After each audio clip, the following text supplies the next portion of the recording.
My name is Bobbie Carrington, broker and owner of Carrington Real Estate Group. Been in the real estate business since 2013, millions of home sales. Here are some terms you need to know in real estate.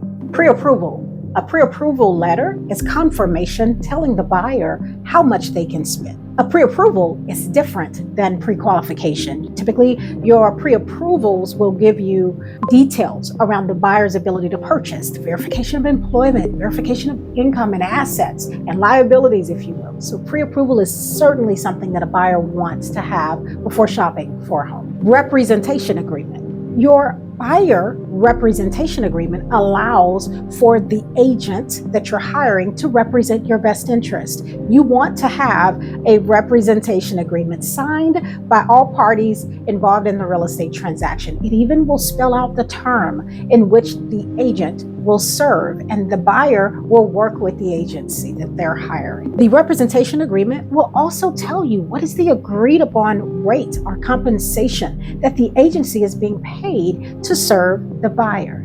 It is critical to have a signed representation agreement on record. The rep agreement will also spell out the areas in which the agency feels competent in serving you. So it'll list out cities, perhaps it'll say different counties in their zip codes, some even will, but you'll want to make sure it's very clear and mutually agreed upon that these are the areas in which they'll serve you. Option money. Option money is the funds that are put up at the title company and released to the seller should a buyer decide to opt out of the transaction within a set amount of time. Option period. An option period allows for a buyer to do their due diligence on the property that they're intending to purchase.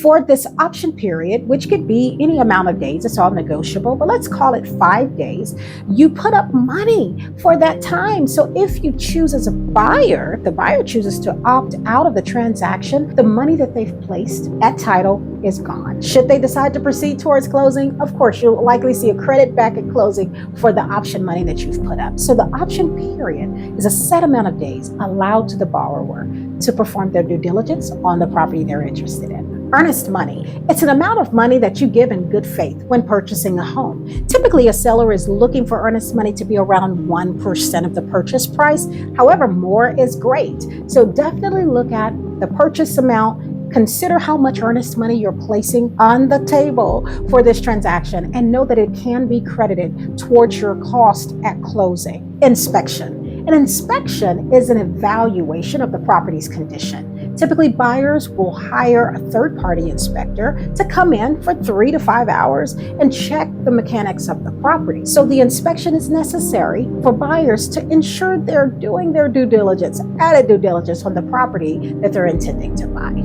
Appraisal, a professional opinion of the property's value.